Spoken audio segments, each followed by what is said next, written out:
Chef Makeda, welcome to Georgia Sweet Potato Pie Company. I am so excited to be here with you today.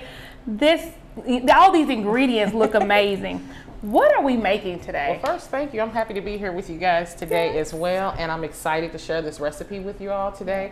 We're going to make some sweet potato filled raviolis. Oh my God. With seared scallops and a brown butter sage sauce with some cranberries and some pumpkin season, kind of really giving these fall flavors as we go into the season. It's getting us ready for Thanksgiving. Absolutely, all those flavors and something kind of different. So taking those traditional flavors and kind of just rethinking them, reimagining them. Oh my goodness. So a sweet potato, what is it, sweet potato ricotta ravioli? Yes. Did I say that right? Absolutely. Okay, I'm gonna get it for it before it's over. I'm gonna get it before it's over. That's right. I am so excited. So what is the first step? Like, what do we?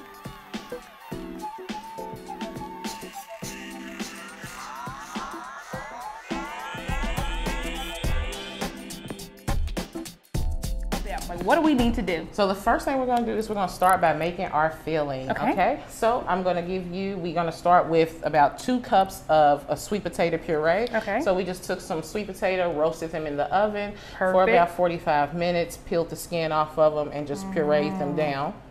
And then we're going to add about 1 cup of ricotta cheese to that mixture. Okay. So we got 1 cup of ricotta cheese. Okay. Perfect. It kind of puts you in the mind of cottage cheese a little bit, just a little. It's kind of like an Italian, because we're doing pasta with some ricotta cheese. We're going to have some Parmesan in here. So next we're going to do about 1/2 cup of Parmesan. So 1/2 cup of Parmesan, okay, awesome. And that Parmesan is going to give it that saltiness, kind of give you that real Italian flavor too. I love Parmesan cheese, it is so good. And awesome. I'm a huge proponent of cooking with fresh herbs. Okay. So here we have some fresh thyme that's been chopped down. And so that's about 1 tablespoon of fresh thyme. Doesn't it smell good? It smells so good. It adds something totally different to your food. It is. It makes a major difference. It makes a major difference. And so we're just going to season this with a little salt and pepper we have here. I'll season that. And then we have a little granulated garlic we're going to add in there. Yes. A little more salt and pepper. And this, what is this right here? This is a spice blend that we're going to use on our scallops. Okay, so it's a little smoked paprika, kind of give it a little smokiness to those scallops. Yes. So we're going to last but not least add 1 egg yolk to kind of help emulsify that mixture. And I'm going to have you go ahead and mix everything up together. Mix everything together. Yep. So Chef, when did you first fall in love with food?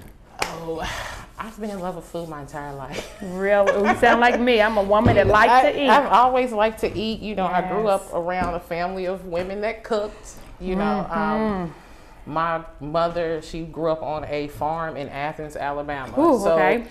We always grew up, we had a garden. They were always cooking fresh food. My grandmother, she used to have a little restaurant here in the 70s on Cedar Street. Okay. And so it was just like cooking was just part of the culture of the house, you know. Yes. And I would just see how when the food came out, everybody got so excited. And everybody was like, oh, you know, that excitement. So I always wanted to bring that excitement to people. So it's just something about food in a lot of cultures. When we feed you, that is our way of us telling you that we love you. Oh, it's definitely my love language. If I cook for you, I like it. I like you a little bit. I like you a little bit. That's it. You know? And it's such a connector. It brings like food and fellowship goes hand in hand. It does. It does. Is this good right here? I need to mix it up. Fold it up just a little bit more. A little more. Get everything well incorporated in there. It looks good. It looks amazing. Good. Now, before I came in, I made up some fresh pasta and kind of rolled us out a sheet here.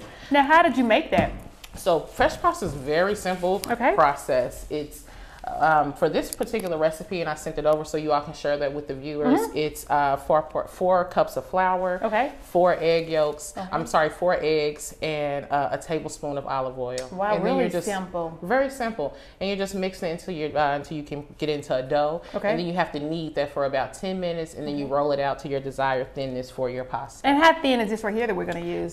This is pretty thin. Because we're doing a ravioli, which means we're going to double it. You want it to be a little thinner so that it won't, you can have a tender bite when you bite into that pasta. It makes sense. Yeah. And so I actually just hand rolled this. You can hand roll it. You don't necessarily have to have a pasta maker to create pasta. You can you can do that old school work and pull out that rolling pin and get it thin as you need it to get. Wow. So that's what we have here.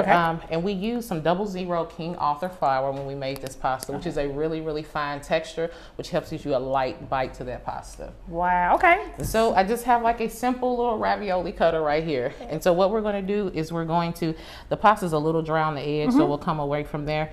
We're just going to cut out our circles. And then we may have to So it's kind of like a little cookie cutter. Yeah, it's kind of a cookie cutter. You kind of got to put a little elbow grease into it. And so it's kind of showing the texture of the ravioli. And you feel how thin that is. Oh, wow, it is. See? How thin that really is. Pretty. And so that's what we're going to create. So we need to, how many of those we're going to let's do about 6 pieces like that. Okay. So we'll do, so this is kind of an appetizer, the way I envision elbow grease in it. You got to put a little elbow grease in there. There you go. It's okay if it turns. We just pull it off. There we go. That's all right.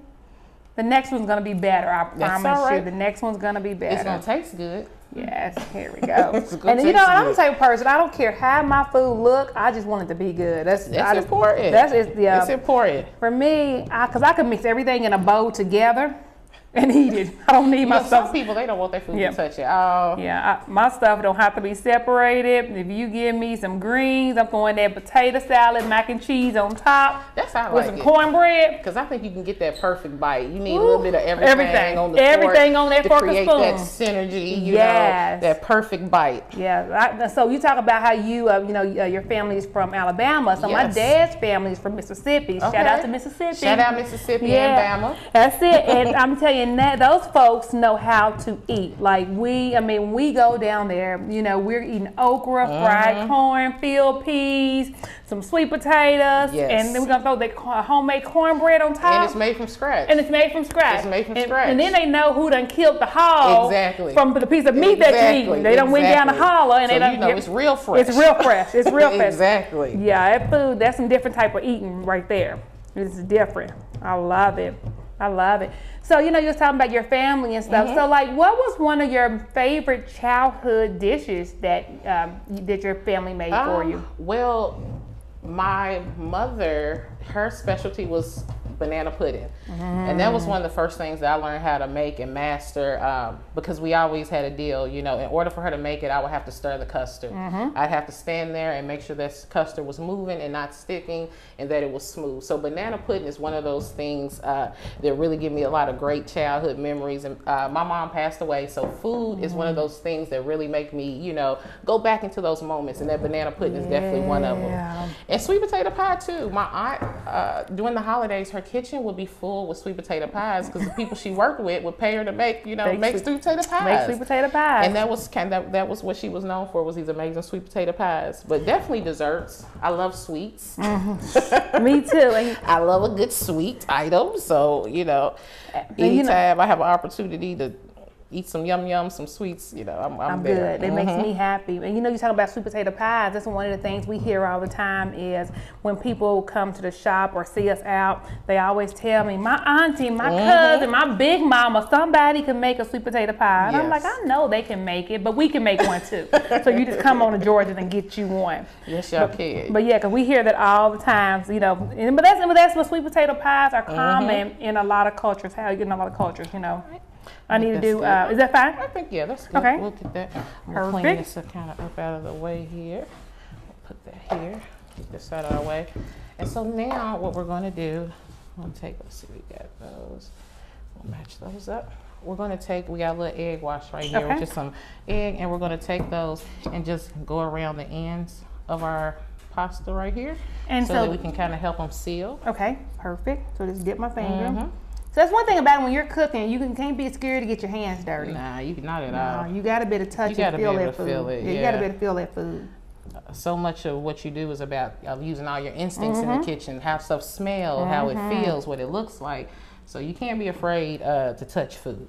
I teach, and some of my students, they're like, yeah. I'm like, listen, you gotta get your hands dirty. Your hands in it. That's what soap and water's for. Yep, you gotta get your hands in it. That's what soap and water's for. I know people ask me, well, how many tablespoons or teaspoons or I need to put, and I'm just like, you know, I just eyeball it, and I smell it. Yes. If it smells right, it looks right, it's right. Same it thing. Is right. You know, a lot of people be like, well, I'm, you know, until it's done. Until you start to get those instincts, and you know.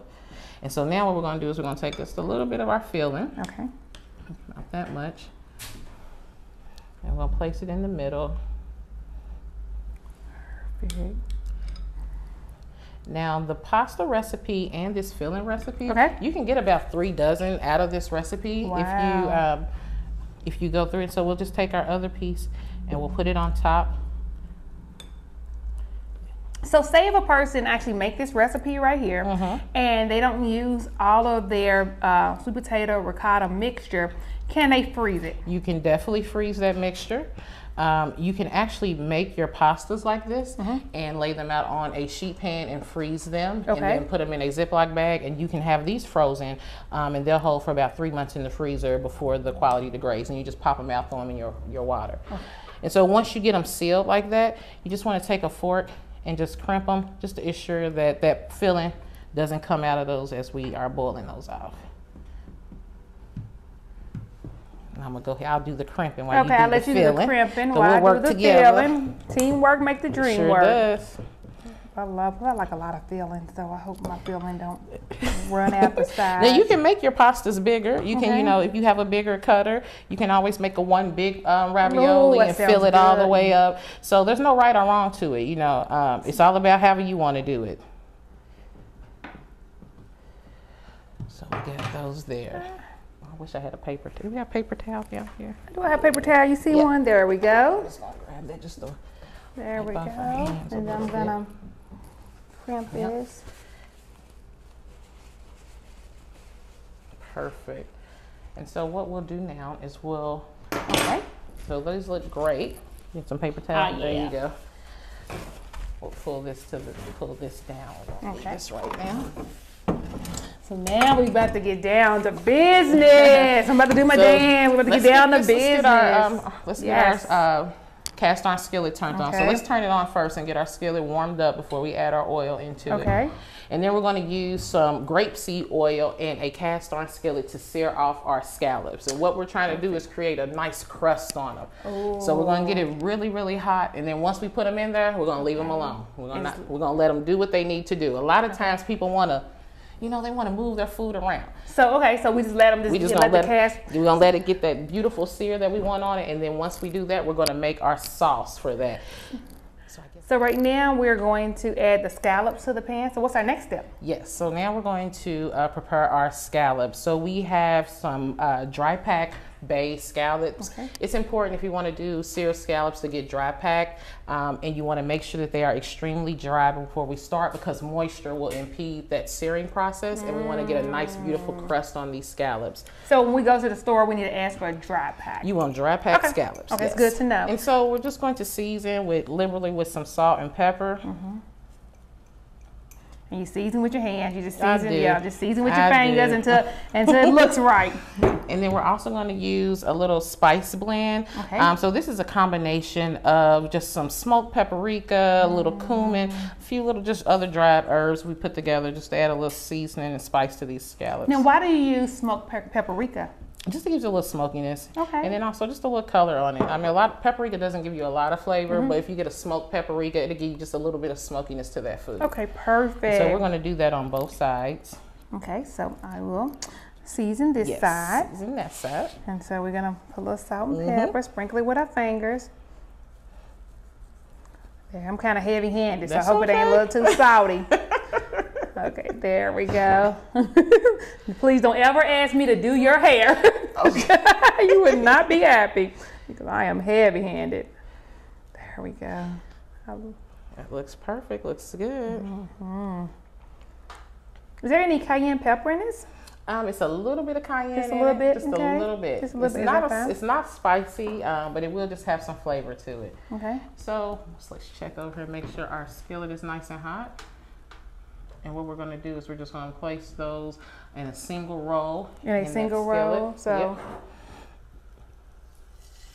There we go. That's what we want to hear. And just give them a little space. Don't put them too close together. Yeah, give them a little space. Perfect. Okay. And so we actually used a little grapeseed oil that we're cooking those in. And we want to use grapeseed oil because it has a high smoke point. Okay. And so the smoke point is the temperature that oil can get to before it starts to burn. Okay. And we want to use an oil that has a high smoke point because we have our fire up pretty high to get that nice syrup. Because we actually have this on high. Awesome. So yeah, so. And then why are we using a cast iron skillet? Cast irons are great for conducting heat and to get that nice hard sear. Okay. So this is a pretty old cast iron. It's my mother's, so it's about 40 years old or so, and so it's been pretty seasoned pretty well. Mm-hmm. So this is going to help us get the crust that we're looking for. Yes, that is going to help us get that crust. Like I said, cast iron is one of the best that you can use at conducting heat. Okay. And so that's what we're going to use. Great for frying chicken or anything is a cast iron skillet. Or making cornbread. Making cornbread. I remember my grandmother used to bake her cornbread in her cast iron skillet. Granny will put like a half a stick of butter in it, put it in the oven, let it get hot, then pour that batter in there and put it back in the oven. Yeah. So you get that nice golden buttery crust at the bottom. Yes, ma'am. I think we grew up in the same family. Well, Mississippi, Alabama, you know, we must be very similar. Yeah. So while that's doing that, we have our salted boiling water here. So we're going to take our raviolis that we filled with our sweet potato ricotta filling, and we're going to drop those in to our salted water. You know, fresh pasta generally doesn't take that long to cook. 2 to 4 minutes, depending on how thick you roll it out. It'll usually float to the top once it's ready to come out. So perfect. This looks good. So this is something new. I have never made homemade pasta. So this is like this is new for us here in Georgia. This is new. So stay tuned. We might be on our menu soon. A sweet potato pasta. Yeah. Oh. So I wonder, could we actually infuse sweet potato into the pasta? Yeah, we can make a sweet potato pasta dough with sweet potato, yeah. We could definitely do that. Yeah, I could. And it would be a beautiful orange color. That's the next video. Yes. We can do that. That's our next cooking. We can do that sweet potato pasta. Oh, so we still want to let those get a little bit more of a, a crust on those. So we'll let those go a little bit longer. Yes. And then once those finish, we're going to pull that out and we're going to build our sauce right there in that pan. We're going to make a really simple brown butter sauce. Okay. And we're going to add our butter into there and we're going to let it brown and help really develop those flavors. Do you ever use any brown butter in any of your baked items? I have not. No, I need to. I need to. I see a brown butter sweet potato cookie. Oh my God. See it. Oh, that sounds tasty. Seriously. And so, hey, it might be the third cooking video. Yes. The third cooking one, a brown butter sweet potato cookie. So when you brown that butter, you're browning those milk solids in there. And so you get this deep, rich flavor in there. Oh, my goodness. Oh. It'll be all over by then. I'm telling y'all what, a brown butter sweet potato cookie, like with our sweet potato pie ice cream between. Sounds like a sandwich. Stay tuned. Coming to a Georgia sweet potato pie company near you. Okay. Coming near you. So let's see. I love it. Our pasta is. It's dancing in this pot right here. Use our spoon. Just give them a little move them around. Just move them around a little bit so they don't stick. I'm gonna check our scallops here. Okay. They're dancing around. It's looking amazing. So what is your kids' favorite dish that you fix for them? Oh, well, I have 3 children. Okay. Everybody's very different in what they like. My son, he loves meatloaf. Very simple. I do a stuffed meatloaf with some cabbage, mashed potatoes, cornbread. He's happy with that. So when you stuff it, what do you stuff it with? It just depends. It's cheese, spinach, bacon. Whatever we need to move for that day. Y'all can tell I love some food. My daughter, she's more into sweets, you know. So, you know, I used to do all these different sweets. I would do strawberry upside down cakes and different. I make a potato chip cookie that the kids really love. So. And then my oldest, it doesn't matter. He just whatever's on the table. Whatever he's happy. That's good to have. That's good to be. I mean, that's good. Like, cause you know, so you don't have to fix like anything. You know, fix anything special. He's like, Mom, whatever you fix, I'm gonna be okay with it. He's okay with it. That's so good. So we got a nice. So we getting the crust that we looking for. Those are browning. We're gonna go ahead and flip those over. Okay. They look amazing. And we're gonna let those continue to brown. So now is this a dish that you have made before, or did you create this dish especially for us? Well, I created this dish especially for you guys. That is so sweet. Just thinking about sweet potatoes and the season and flavors. Sweet potatoes and scallops go very well together. I thought doing it in a pasta dish might be something interesting and different. It's something different. With, just something different, a different way to enjoy food, I love food. I have a real passion for it. So I come up with these combinations, and I love when I have an opportunity to try it. So when you called and you were like, I was like, what can I come up with? You can feel the love, seriously. You can feel the love, in this dish, in every ingredient that we have put in. You really have taken your time and really thought about it. It matters 100%. I tell people, if you got a negative attitude, don't come to my kitchen. It affects the taste. It throws the flavor off. That throws the flavor off. Don't bring that in here. We need good energy, love, and positivity to go. You need to talk to my family, because that is what I preach. I cannot bake if I am upset. So if you done came to Georgia's and got a pie that wasn't good, blame it on my son. Blame it on my son, because it wasn't me. I wasn't in a good headspace. You're right. So our pasta is floating. They're looking good. Is. I'm going to give them another moment or two. I love it. But that is so true. A lot of people don't realize that. If you're upset, it's going to tell in the food that you fix. 100%. It's going to tell. It's going to tell It's going to tell. So do we continue to leave the eye up high, or do we cut it down? We're going to turn that down low. Okay. We're going to turn that down a little lower. So cut it down lower. Yep. And then what we're going to do is we're going to add 4 ounces of butter. Okay. So 4 ounces is a stick of butter. For most people who might not know. 4 ounces is a stick of butter. We're going to add that directly into our pan. Okay. Maybe you want to go ahead and break it up and move it around. I sure will. Because we want it to brown, but not burn, right? Yep. And so we can get that brown butter taste. There you go, yep. I hope y'all can see this. This looks amazing. And so while you're moving that around, I have about maybe 2 tablespoons of chopped scallops here that we're going to add. And so scallops is a member of the onion family. Just has a milder onion taste to it. So we're going to add those into there. Have you mix that around? Awesome. This is looking amazing. And then again, talking about Thanksgiving and fall, I'm like sage. So we have some fresh sage here. Smells delicious. It does. Right? I wish I could smell. Wish I had smell-o-vision. Okay. Ooh, so we got another about 2 tablespoons of some fresh sage that was just nicely chopped down. So you go ahead and add those in there. Add the sage. This is making me move. Go ahead and stir that around. Now, really quick, can you go ahead and pull those raviolis out? I will. And go ahead and place those on those plates really quick while that's doing that.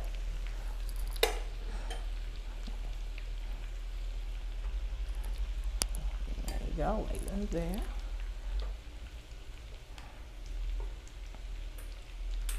God, these look amazing. Don't break on me. Wonderful. There we go. I got one more. One more.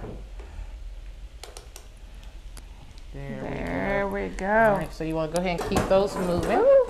And then we're going to add in some dried cranberries and roasted pumpkin seeds. So I was about to ask you, why do we have a trail mix here? Well, the cranberries are going to give us some sweetness, and then the pumpkin seeds are going to give us a little crunch and texture to our sauce as well. I love it.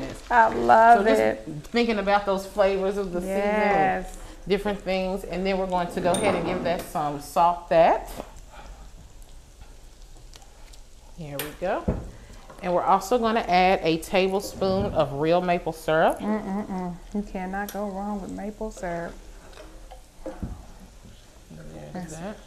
And when you say real, you tell them, well, don't go get the $2 and $3 bottle, right? Get the glass bottle. Yeah, get the glass bottle. Get the glass bottle. So what it say, period. You might end up paying $12 or $13 for It's worth it, though. It's worth it. You get what you pay for. So if you pay, don't get the pancake syrup, maple syrup. Nah, it won't work. And high fructose cornstarch. That's not what we're looking for. No, we ain't looking for that. Real tree tapped maple syrup from the tree. Because we don't want you to be mad at us talking about my stuff tastes like garbage. It's because you had that pancake maple syrup. That's what it is. So Chef Peter told you I get the real syrup. Get the real maple syrup.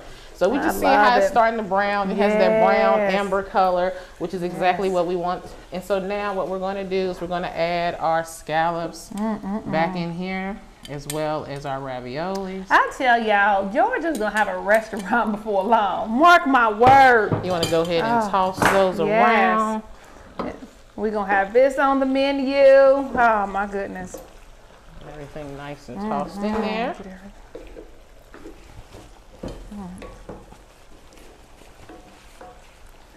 This is great. So speaking of Thanksgiving, so what is your favorite Thanksgiving dish to cook? My family would probably say my dressing. I always get tasked to make the dressing. But I just love all Thanksgiving. It's the combination for me. It's the sweet potatoes, it's the dressing, it's the mac and cheese, it's the potato salad. And my family, we'll do all the traditional, but we're also probably gonna have lasagna, ribs. You know, you never know what's gonna be on the table at our place. One of the things we like is fried fish. Yes, absolutely, fried fish. Thanksgiving. So that looks great. I tell y'all, we're going to plate this up. Oh my goodness. So we're just going to take our 3 raviolis. We're going to put 3 on our plate here. This looks amazing. Like, I am just so excited and so happy. I have told y'all of other videos we have done how much I love food. Food makes me so happy, and I get even happier when I'm able to cook and bake with special people. I mean, food is a love language, and this right here, it is screaming, I'm in love. Food is definitely a love language. Yes, this looks amazing. It looks amazing. We'll just take.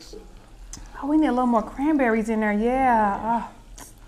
We'll top everything off. We'll get some of our cranberries here. This looks great.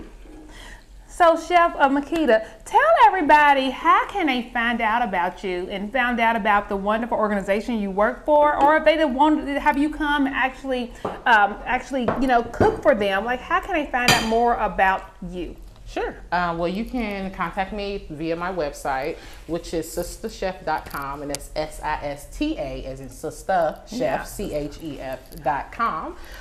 You can also follow me on social media at just Makeda Freeman Woods via Facebook, and Chef Keda 502 via Instagram. And also, I'm the executive chef and culinary instructor for A Common Table, which is an 8-week basic culinary arts job training program. And if anyone is interested in that, they can contact me through any of those social media handles. I also offer private chef services, in-home cooking classes, and private cooking classes as well. I love it. I'm also a ServSafe instructor. So if anybody needs to be ServSafe certified, any entrepreneurs, young culinarians that are looking to start their business and they need that expertise, I can also help you with that as well. I love it, because I probably will be calling her for that. But I'm also going to be calling her take these out of here. Her to give me a private lesson. I'm about to blow my family away on Thanksgiving. Do we have a fork for you to try? We do have some I'm just going to take these out so they don't continue cooking in that one. But I love it. I love it. And then I think we need to add a little. Let me see a spoon right there. We need to add a little more of these nuts and cranberries. Yeah, I'm going to put some more on that plate right here. We're going to add a little more. No, you can't. These nuts on it is brown butter. Look at this. Yes, ma'am. Amazing. Yes, we about to get our. I tell you, look at this. Look at this. Look at. Perfect. There you go. Awesome. So. We can share the big plate. Yeah, we can share. So we can share. One of the things we always do, I always thank all of my guests. Thank you for coming and spending this magical time with us. Right. You could have been any other place, but you decided to be here with us, with Georgia. And so we are thankful. We are grateful. We understand the power of food. Yes. And we know that food actually helps shrink and make the world a much smaller place. Yes, it does. So I want to thank you again for coming and experiencing our sweet potato magic table. Yes. And all we have left to do, guys, is what? To eat. Let's eat. So, let's I say get you a little bit, get you some pasta, get a little bit of everything together. And get everything on there. I'm just moving the place. I done got nervous and happy at the same time. Oh my goodness. Oh, okay. I'm about to see. I'm doing too much. Okay. You get the crunch, you get the creaminess, you get the texture of the scallops. Yep. This is so, look, this is finger licking good. I'm glad you enjoyed